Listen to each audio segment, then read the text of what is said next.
दोस्तों, काबा शरीफ एक ऐसी जगह है जिसके ऊपर से आज तक कोई भी परिंदा नहीं गुजरा है और दुनिया भर के किसी भी एयरलाइंस का कोई भी जहाज आज तक काबा शरीफ के ऊपर से नहीं गुजर पाया है।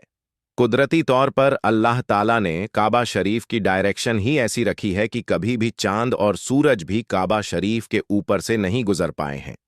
आखिर ऐसी क्या वजह है कि जिसकी वजह से काबा शरीफ के ऊपर से कोई भी जहाज या परिंदा नहीं गुजर पाता है, और अगर कभी कोई गुजरने की कोशिश भी करता है तो उसको कोई या तो कुदरती तौर पर वहां से धकेल दिया जाता है या फिर वह जलकर तबाहो बर्बाद हो जाता है।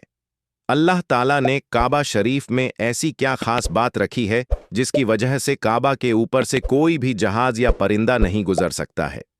आज की इस वीडियो में हम आपको इसी के बारे में जानकारी देने वाले हैं और साथ ही हम आपको यह भी बताने वाले हैं कि एक बार जब किसी हवाई जहाज ने काबा शरीफ के ऊपर से गुजरने की कोशिश की तो उस जहाज के साथ में क्या हुआ। इसके बारे में जानकर आप भी हैरान रह जाओगे। इसीलिए आज का यह वीडियो आप सभी के लिए बहुत खास है। आप इसको आखिर तक जरूर देखें।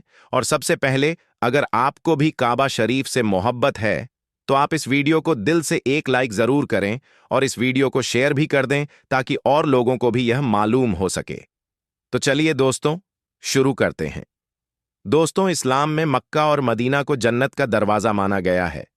इसलिए हर मुसलमान अपनी जिंदगी में एक बार मक्का और मदीना जाने की ख्वाहिश जरूर रखता है और काबा शरीफ का तवाफ करना चाहता है, क्योंकि यह वही जगह है जहां पर हज मुकम्मल किया जाता है।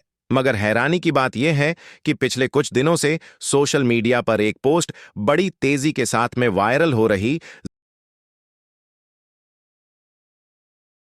जिसमें यह बताया जा रहा है कि काबा शरीफ के ऊपर से दुनिया का कोई भी जहाज या कोई भी परिंदा नहीं गुजर सकता है, और अगर कभी कोई परिंदा या जहाज काबा शरीफ के ऊपर से गुजरने की कोशिश भी करता है तो उसको या तो कुदरती तौर पर वहां से धकेल दिया जाता है या फिर वह जलकर तबाहो बर्बाद हो जाता है।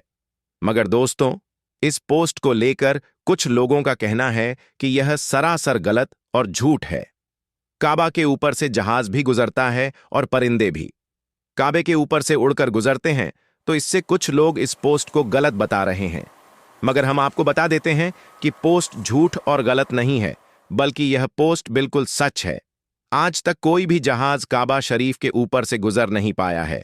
इसके बारे में बात करते हुए अब्दुल रशीद ने, जो कि पिछले 25 सालों से सऊदी अरब के मक्का शहर में काम कर रहे हैं, उसने बताया है कि मैं पिछले 25 सालों से खाना काबा में रहकर साफ सफाई के काम को अंजाम दे रहा हूं।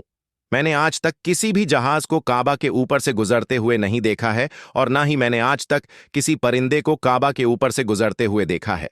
अब्दुल रशीद आगे कहता है, एक बार शाम के वक्त गलती से एक जहाज काबा शरीफ की तरफ आ गया, मगर हमने देखा कि जैसे ही वह जहाज काबा शरीफ के करीब पहुंचा तो उसकी डायरेक्शन कुदरती तौर पर अपने आप ही वहां से धकेल दी, यानी कि वह कुदरती तौर पर ही वहां से हट गया। दोस्तों, अब आपको बताते हैं कि आखिर ऐसा क्यों होता है। अल्लाह ताला ने काबा शरीफ में ऐसी क्या खास बात रखी है? अल्लाह ने काबा शरीफ में अपनी ऐसी क्या कुदरत डाली है जिसकी वजह से कोई भी परिंदा काबा शरीफ के ऊपर से गुजर नहीं पाया है और ना ही कोई परिंदा काबा के ऊपर उड़ पाता है? अल्लाह ने अपने घर काबा में ऐसी क्या कुदरत रखी है जिसकी वजह से काबा के ऊपर से गुजरने वाला जहाज हो या परिंदा, जिसको या तो कुदरती तौर पर वहां से धकेल दिया जाता है या फिर वह जलकर खाक हो जाता है या फिर वह काबा शरीफ की लाइन से अपने आप ही दूर हो जाता है? दोस्तों, क्या आपको यह मालूम है कि काबा शरीफ की तादाद 2 है?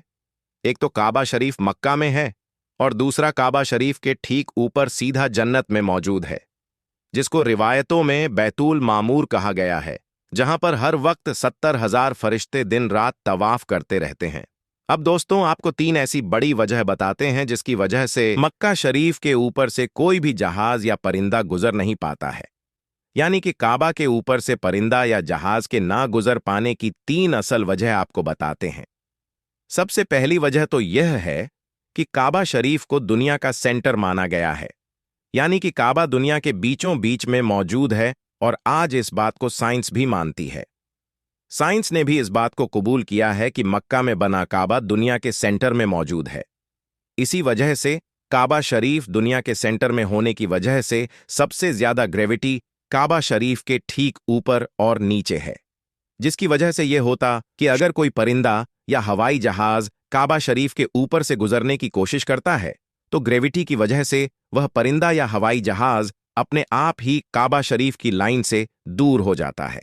इसका मतलब यह हुआ कि काबा शरीफ के ऊपर कोई भी चीज, चाहे वह परिंदा हो, हवाई जहाज हो या फिर कोई और चीज हो, अल्लाह की कुदरत से अपने आप ही काबा शरीफ के ऊपर से हट जाती है और उस चीज को कुदरती तौर पर वहां से धकेल दिया जाता है, यानी कि उस चीज को अल्लाह की कुदरत से हटा दिया जाता है। यही वजह है कि काबा के ऊपर से कोई भी परिंदा या हवाई जहाज नहीं गुजर पाता है। अगर कभी कोई परिंदा या हवाई जहाज काबा के ऊपर से गुजरने की कोशिश करता है तो उसको वहां से धकेल दिया जाता है या फिर वह जलकर खाक हो जाता है। इस बात को आप ऐसे समझ लीजिए कि अगर हमारे पास में चुंबक है, उस चुंबक के पास अगर किसी लोहे की चीज को लेकर जाते हैं तो वह चुंबक अपने आप ही उस लोहे की चीज को अपनी तरफ खींच लेता है और वह उससे चिपक जाता है। उसी तरह से अगर कोई भी चीज काबा के ऊपर आती है तो ग्रेविटी की वजह से कुदरती तौर पर ही हट जाती है। दोस्तों, यही वजह है कि सऊदी हुकूमत ने काबा शरीफ के ऊपर से हवाई जहाज के गुजरने 000634 पर सख्ती से पाबंदी लगा रखी है। इसी वजह से किसी भी किस्म का हवाई जहाज आज तक काबा के ऊपर से गुजर नहीं पाया है। दोस्तों, इसकी दूसरी बड़ी वजह यह है कि आप सभी को मालूम है कि मक्का और मदीना में गैर मुसलमानों का जाना मना है, यानी कि गैर मुसलमान मक्का और मदीना में नहीं जा पाते हैं। इसीलिए कोई भी मुसलमान अगर हज करने या उमरा करने के लिए जाते हैं तो उनका जहाज सबसे पहले रियाज शहर में उतारा जाता है, यानी कि उन सबको सबसे पहले रियाज में ले जाया जाता है, फिर उन सबको बसों या ट्रेन में भरकर मक्का और मदीना ले जाया जाता है, क्योंकि अल्लाह पाक ने कुरान पाक में गैर मुसलमानों के लिए पाक सार जमीन मक्का में दाखिल होने पर पाबंदी लगा रखी है। और इसके अलावा भी ऐसी बहुत सी आयतें मौजूद हैं जो यह साबित करती हैं कि गैर मुसलमान मक्का और मदीना में दाखिल नहीं हो सकते हैं। इसलिए किसी भी हवाई जहाज को मक्का की सरजमीन में दाखिल होने से रोका जाता है, क्योंकि हो सकता है किसी हवाई जहाज में कोई गैर मुसलमान भी मौजूद हो और वह गलती से मक्का में दाखिल हो जाए। इसीलिए सऊदी हुकूमत ने सख्ती से दुनिया भर की एयरलाइंस पर इसके लिए रोक लगा रखी है, यानी कि तमाम एयरलाइंस के लिए नो फ्लाई जॉन करार दिया गया है।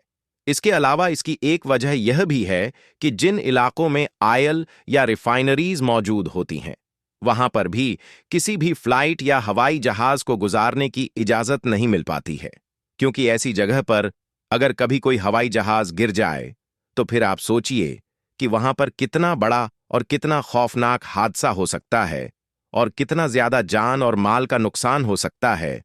और मक्का शरीफ तो दुनिया की सबसे अहम तरीन जगह है। यही वजह है कि किसी भी हवाई जहाज को काबा शरीफ के ऊपर या करीब भी आने नहीं दिया जाता है, क्योंकि खुदा ना खास्ता अगर कभी कोई भी मुस्लिम या काफिर या फिर कोई दहशतगर्दी के इरादे से किसी हवाई जहाज को हाईजैक करके मस्जिद अल हराम के पास ले जाकर उसको मार दे तो फिर कितना बड़ा नुकसान हो सकता है। इसलिए सऊदी हुकूमत ने पूरी दुनिया के लिए यह वार्निंग जारी की हुई है कि अगर किसी ने भी काबा के ऊपर से हवाई जहाज गुजारने की कोशिश की तो उसको मिसाइल मारकर फौरन ही तबाह बर्बाद कर दिया जाएगा। तो दोस्तों, इससे मालूम होता है कि सऊदी हुकूमत की वजह से भी किसी भी हवाई जहाज को काबा शरीफ के ऊपर से गुजारने की इजाजत नहीं दी गई है। अगर हकीकी तौर पर देखा जाए तो काबा शरीफ सबसे पाक और मुकद्दस जगह है और यहां पर आकर दुनिया का हर मुसलमान अल्लाह की इबादत में मशगूल हो जाता है। ऐसे में अगर हवाई जहाज वहां से गुजरने लग जाए तो मुसलमानों की इबादत में खलल पैदा होने लग जाएगा। इस वजह से भी काबा के ऊपर से हवाई जहाज को गुजारने की इजाजत नहीं दी गई। याद रखें, अभी तक कोई भी हवाई जहाज काबा शरीफ के ऊपर से ना ही गुजरा है और इंशा अल्लाह ना ही कभी गुजरेगा। अल्लाह से दुआ है कि अल्लाह पाक हम सबको भी एक बार अपने घर काबा शरीफ की ज़ियारत नसीब फरमाएं। आमीन सुम्मा आमीन।